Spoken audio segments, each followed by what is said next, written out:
Welcome back to Blue Dawn Enduro, guys. So today I'm going to install my Scott steering stabilizer, which has a bar riser. It allows you to do what they call the sub mount, which is the underbars, keeps the stabilizer kind of down below. And that's perfect for the highway dirt bike system I'm also going to install. I already removed the bars and the perches, and then after I get the mount underneath the triple clamp, then the Scott's riser goes here. And then after I put the stabilizer in, then there's some parts with the highway dirt bikes.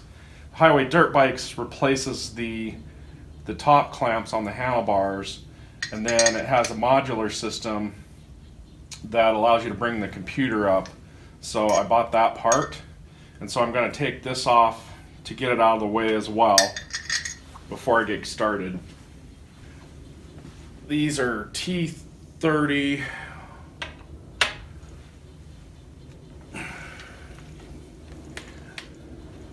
and I noticed there's the oil gauge and the light master off switch that's on a separate mount here, so I'm thinking that might have to go underneath the highway dirt bikes.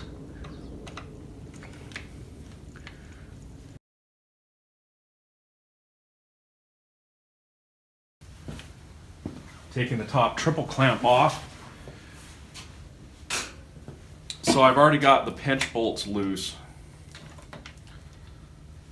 And next, there's a center pinch bolt on the main steering head. You loosen that and then start taking off this screw. And this is a 17, and you're supposed to take note of kind of how much torque is on that thing, because that changes the amount of pressure you've got on your steering bearings. And you don't want it, since the Scott's really does the pressurization for you, you don't want that to,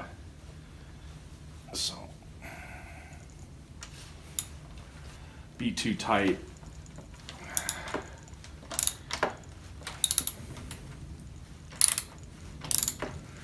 The Scott's instruction says to take the pinch bolt out first, which is a little bit odd to me. I'm going to try to note now how much pressure is on this. Oh, nothing at all. That was actually very, that was very loose, in my opinion. So we're not going to be cranking that down very much.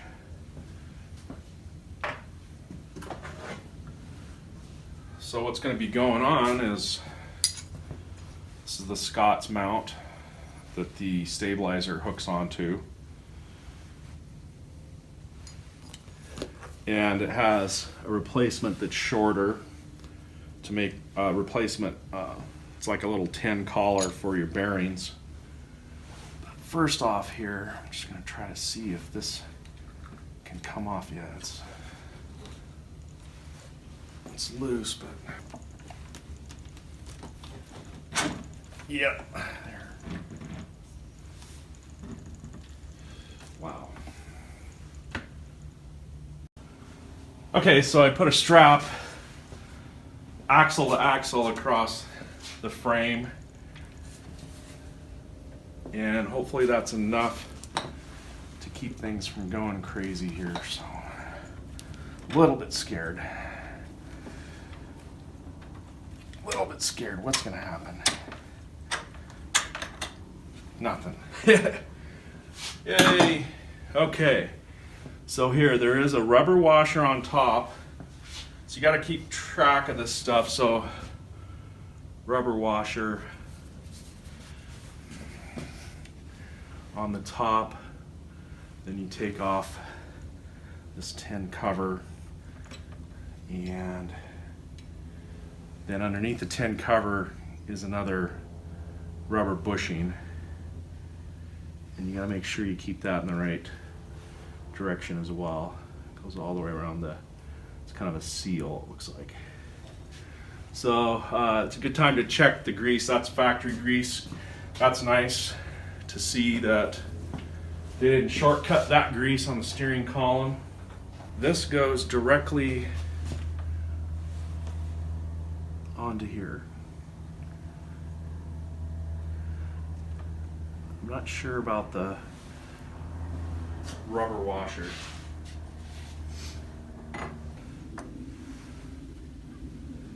This clamps around the steering head and it needs to be flush with this metal. And then when that's clamped on, then you can put the washer or the seal back on.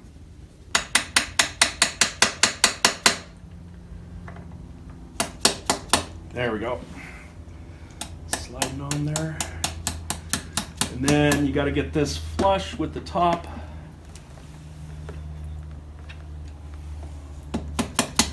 Of the frame. That way that bushing can and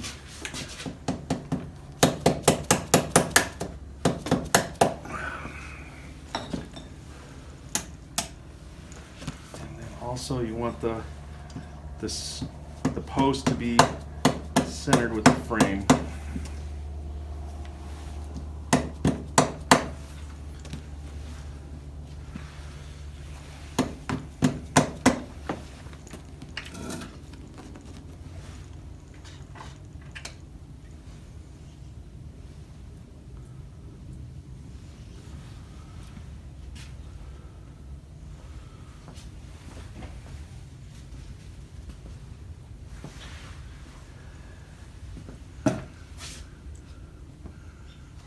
Not totally happy with that yet. It's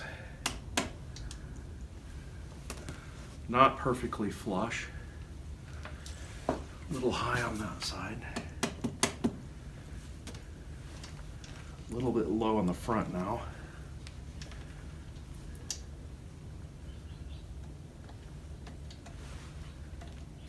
Just a tad low still.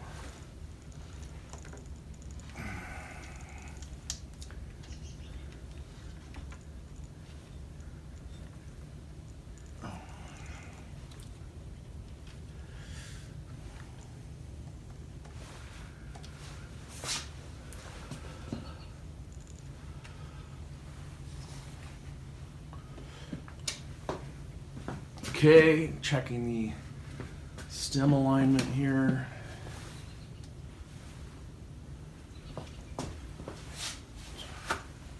Ready to go.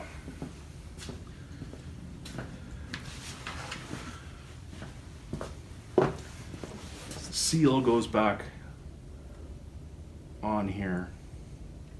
And it's beveled. The bevel needs to go up.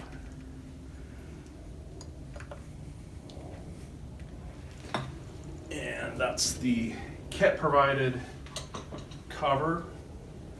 There's an O-ring. And then we got our triple clamps.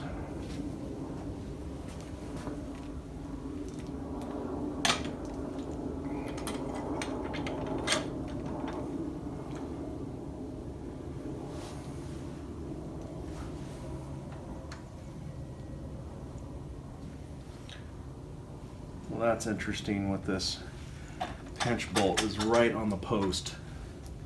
That kind of sucks. That was quite the battle to get that. The steering column bearings were trying to pop out on the bottom. So the key was to have my lift stand pressure here so that the bearings would stay straight while I was tapping down here. Got everything back down. Finally flush with the triple clamp. Woof! So now I'm going to check to make sure there isn't too much binding there before I tighten it. The torque was really light.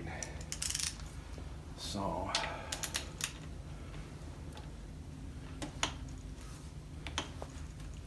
it's like barely nothing. So I mean, that might even be it right there. There wasn't much pressure. pressure on this. Let's go a little bit more there. Now I'm going to tighten the pinch bolts, and this was at 2.5. 1, 2. That is centered.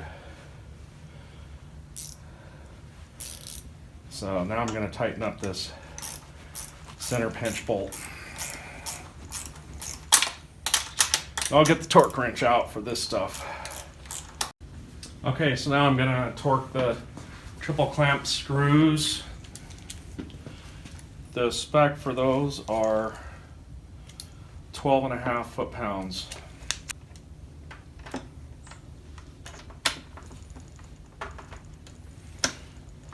Barely fits.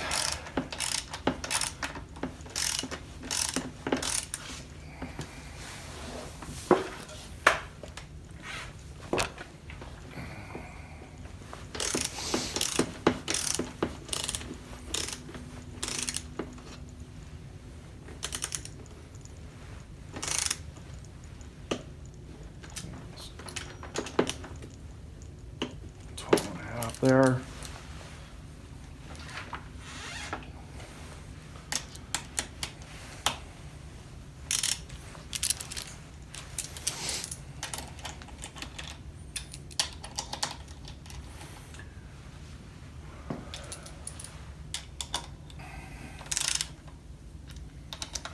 Try to do these evenly.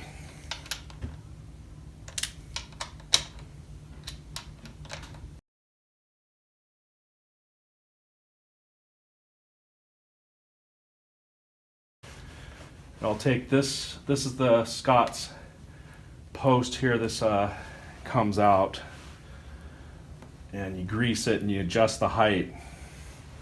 That's the stem for it. That's really the main gist of getting a Scott's installed, because that's the hardest part, is getting the mount underneath there. And once you got your mount on, then it's just a matter of attaching the risers and the perches, which I'll do next. So the sub-mount riser, you put the Scott's facing forward. So that is the hardest part of putting on the Scott's, is really putting this bracket to hold the Scott's. And now I'm doing the sub-mount riser. So this guy that has provided Allen bolts, and they go into the back on the Husqvarna. They go on the back perch mount because these holes need to stay in line with the steering head. So we're going to put some thread lock on these. It just makes me feel like the threads aren't quite right, but they are. There's just a lot of leftover thread lock in that hole.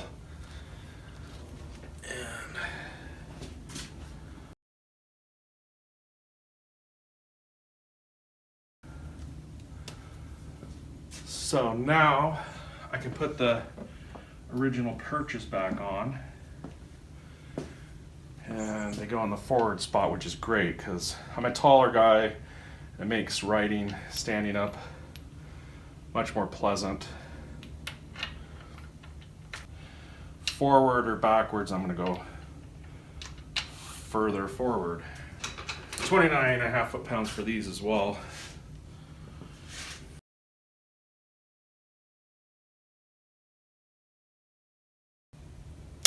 29.5. You can finish the Scott's stabilizer. So here's the mount holes right here, and then it goes on a pin. So we're going to grease the pin. And it just drops down the post, and then we put a little bit on the pin. The screws already have thread locker on them. Onto the pin and up to the mounts.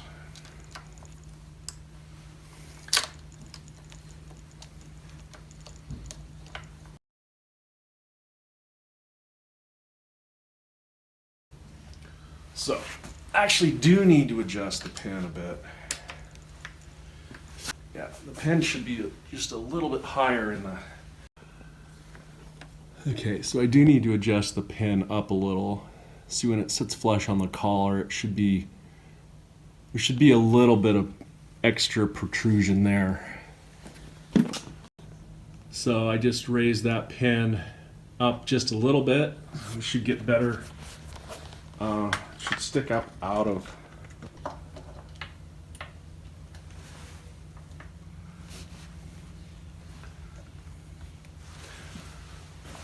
So let me show. You just tighten down these two screws, and it's all done. And then you adjust your high and low compression. You see the manual for that.